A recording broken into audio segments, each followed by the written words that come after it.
Good morning and welcome to this class on action research projects.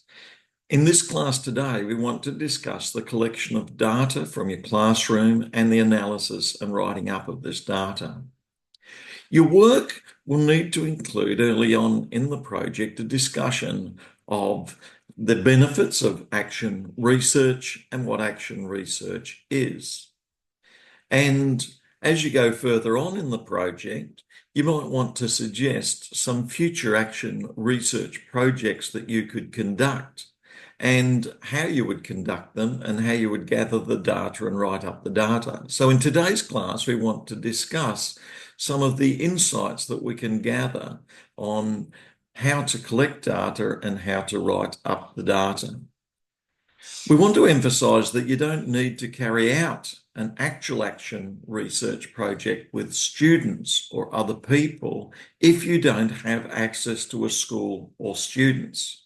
You can write up a discussion of potential action research projects that you could carry out and how you would gather the data and analyse the data in future years when you might have access to a school and to students and be able to obtain permission from those who are in charge in the school.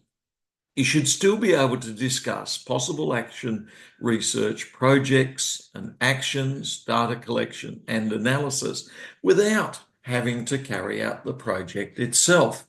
And if you can carry out the project and gather data and discuss this data, this is very good. And if you do that, you'll need to complete an ethics application that you'll need to forward to us. You could discuss data gathering and data analysis in the bulk of your project, and also at the end of your project, you could discuss future potential action research projects that you could carry out in your teaching and classrooms in the future, and how you would gather data and analyse the data in these future projects. In doing this, you need to again reflect on why action research is valuable and important and how you use these insights in your action research projects. You'll also need to discuss the importance of gathering data and working with this data. In order to gain insights into data collection and analysis, I encourage you to go to the Action Research ebook by Spencer Clark, Susan Porrath, Julia Thiem, and Morgan Joby. Spencer Clark is an Associate Professor of Curriculum Studies at Kansas State University. Susan Porrath is an English language teacher who also teaches at Kansas State. Julia Thiem is an Associate Professor where she teaches maths education and graduate research courses, and Morgan Joby is a Program Coordinator at Kansas State University and also has an interest in action research. We're reminded that action research is something that we commonly do as teachers. That is, we carry out actions and we reflect on the ways in which these actions bring benefit to the students and at times do not work so well. We often do this informally, but it's much more valuable if at times we carry out formal action research projects which we carefully observe and collect data and information. These experiences in action research enable us to ask questions and reflect and refine the teaching processes. And the primary purpose of a book such as this one on action research and a class such as this, which we do on action research, is to encourage us to reflect more deeply on what we're doing in these action research processes and to do well. You might want to read over the previous chapters in this book on the nature of action research and how it can be planned and carried out, and then the importance of literature review, before you go on to the chapter we're looking at today, which is the collection of data from your classroom study, and also chapter 6 on how to analyse that data. Before we begin, it's important to consider who are the subjects or the participants, who are the students or the other teachers or classes that you'll be studying? And how will you gather this information? And how will you consider ethical concerns so that you are treating the students fairly, equally, and carefully, and in a gentle, caring manner?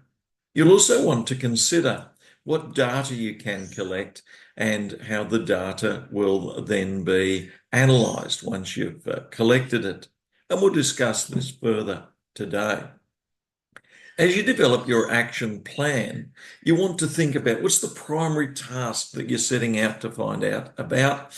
And so we'll often focus on literacy or numeracy or other areas. And within those, we'll choose specific areas that we're going to focus on and specific approaches that we will be using. In gathering the data, we also will often want to collect data prior to our action to improve the student. So you might give a task or a written activity that the students will complete prior to the action. And then you'll collect further data from observations and material that the students produce during the action. And then you might give a task or a quiz after the action, and then you'll compare these three different types of data. For instance, you might observe how the students are doing at mathematics and literacy before you offer help in their tasks, and then you'll collect further observations during their activities and then further observations again after their activities, and you'll be able to see what progress they have made and what steps have been beneficial and other steps that are not so beneficial. In doing this work, we need to differentiate between deductive approaches, which we begin with theories and ideas, and then look for data observations to support these, and inductive approaches that begin with the observations on specific activities, what's happening, before we turn to the grand theory and ideas. And in reality, we often move between the two. Deductive, working down from general theories, and inductive, working upwards from specific observations. We also need to recognise that the goal of data collection is complex, and we need to be on the lookout for other factors that may not be so easily observed. And so in any class, some of our students are going to do well and learn very effectively and quickly, but there'll other students will take longer, and then there's some students who will struggle. And we need to be careful to observe all of the different factors that may contribute to the difficulties that some students may have, including home life, which we may not fully know all about, what's going on inside their makeup and personality, which we may not know all about, and other more hidden aspects of learning that we need to carefully reflect on and investigate further if we're going to fully understand. We can use questionnaires and surveys. We can use written notes. We can collaborate and look at meetings with other teachers and students. We can conduct interviews and written tests. We can look at various records. We can keep a diary. We can make various types of recordings. We can keep journals. We can look at various work samples, homework samples, and various tasks that we set, and lots of other ways that we can collect data. And you could use quite a number of these different sources of data to measure how effective your specific actions are in your teaching to improve the education of the students.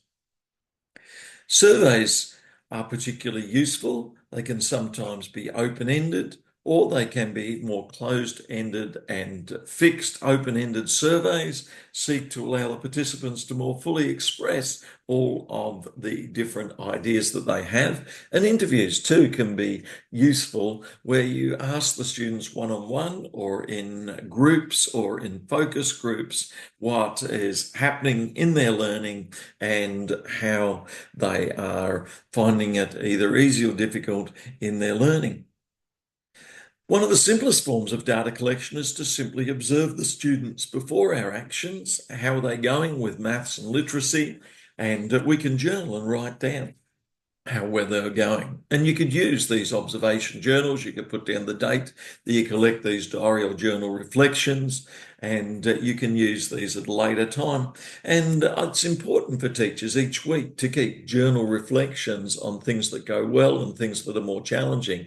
And then if anyone asks how your teaching's going, you've got evidence of what happened with specific students and specific circumstance that you can refer to.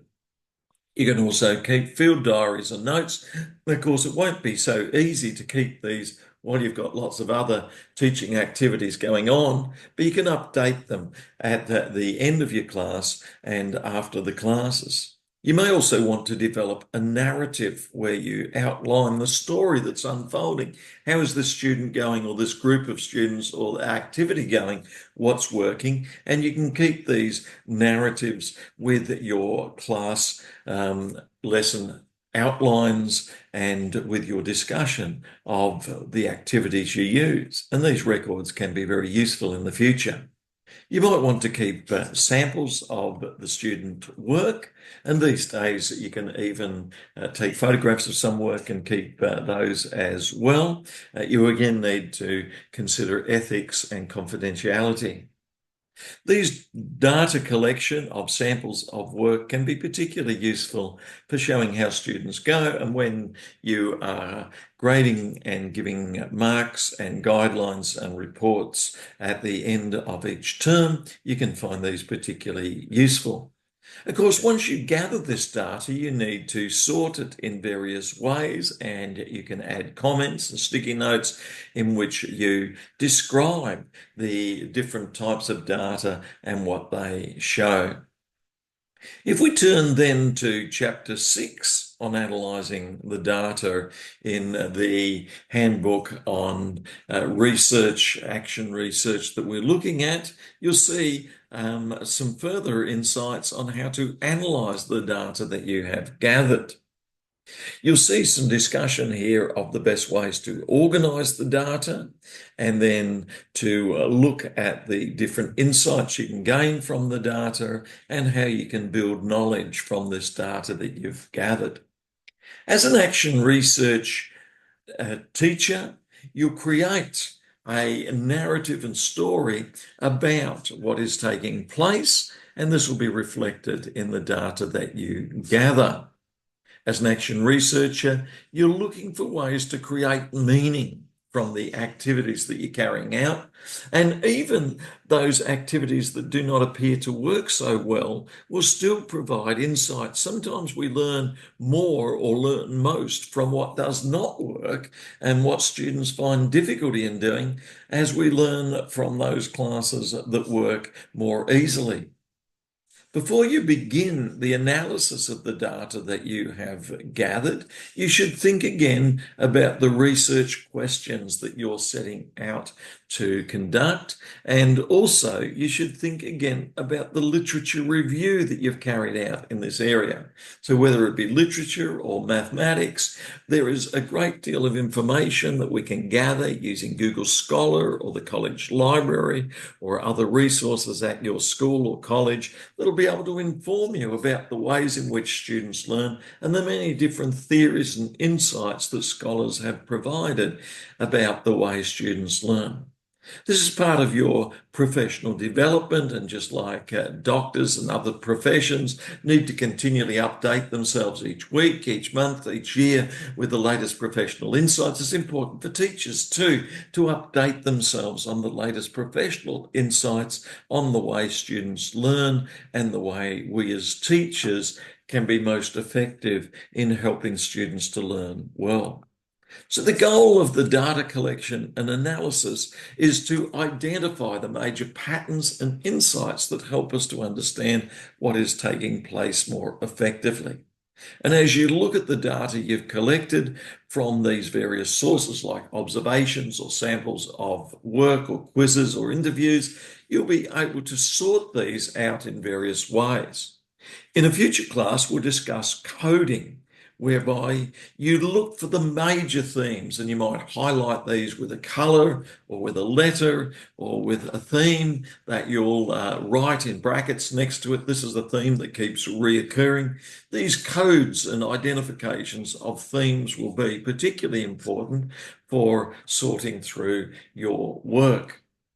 And so coding is a particularly useful approach.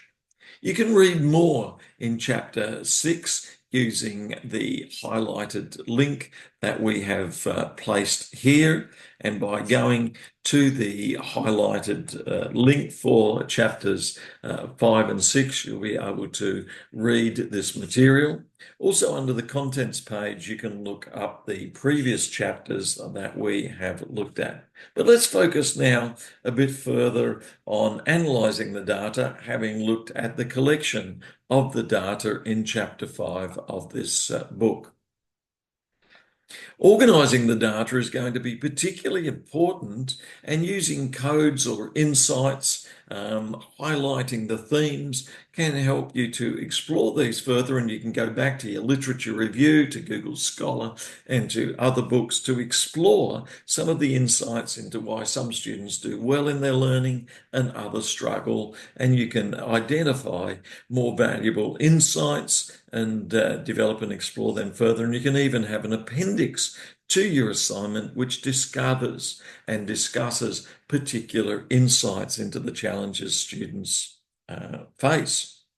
Your notes often reveal important data about the way students learn and why some students learn well and others face difficulties for various reasons. And there can be aha moments when you suddenly think, yeah, this is the way to get the student more interested, to get the student able to understand more. And as you try lots of different ideas and have plenty of ideas up your sleeve or in your notebooks on your desk, you're able to identify those ideas that are going to work well. And a well-trained, experienced teacher who's well-resourced will often have many, many different ideas that they can try as they're working with different students at different year levels in different situations. There are some examples given in the book of how to develop skills and gather data in relation to mathematics, in regards to different types of learning, in relation to various literary experiences, and in relation to various social settings. And you might be able to find some valuable insights from these examples, and you might be able to explore other action research examples yourself. Some of the data will be quantitative data, where you collect actual numbers of descriptions of how students have gone, and you can display these in tables and charts, and you can use software such as Microsoft Excel to draw graphs of the different numbers that relate to the data that you collect.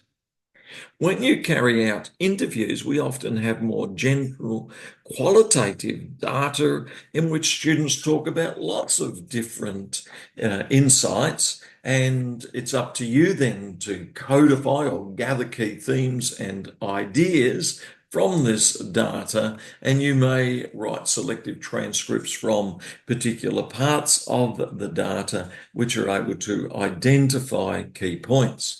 You can even include video or audio recordings, but you would need permission from the students and their parents in order to be able to do this, and you would need to be able to show the benefits that can flow from this to the students. And then you would also need to keep this in secure, ethical ways, and also to provide for the removal of these recordings at a future stage where this would be needed.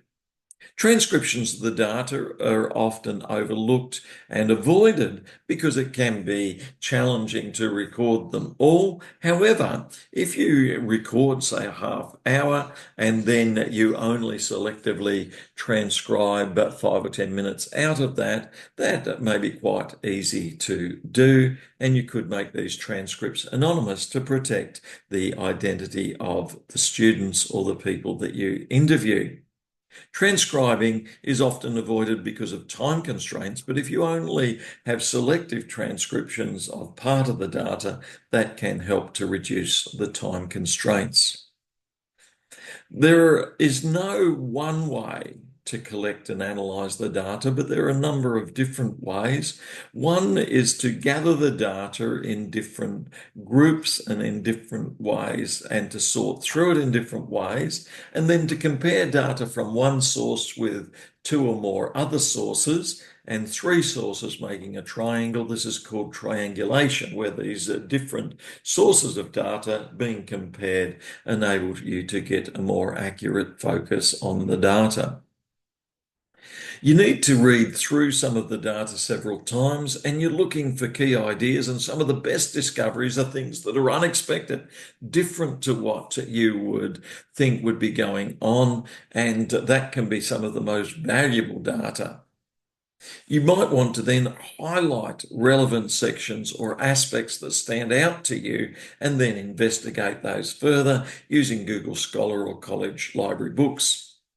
You then want to sort your data into various categories. That is, you might want to gather similar quotes together in one place. You might want to gather similar insights together and put them under a heading. You might want to spread headings throughout your data. You then, in order to code your data, you might want to develop categories or codes that help sort the data. So a code is a name or a term that identifies a recurring theme or idea that you find in your data. And then as you work more and more with your data, you might want to review and narrow the codes, because sometimes we begin with 20 or 30 codes. That's too many to work with. We narrow it down to 5 or 10, and then we look for 2 or 3 major themes or codes that we want to focus on. When it comes to interpreting our data and interpreting the codes that stand out most, we then want to go back to the literature again and find out what scholars are saying about these areas that we're looking at. And this may lead to further action research projects that you carry out in the future. And this is why we're suggesting at the end of this project that you're working on, it's important to think about 3, 4, or 5 or more future action research projects that you can carry out at a future time in years to come. And it's important for you to consider the ways in which you would gather data in these future action research projects, and the way that you might analyze, codify, and examine the data and the benefits that could flow from this future action research projects. That would make a great way to conclude your action research project.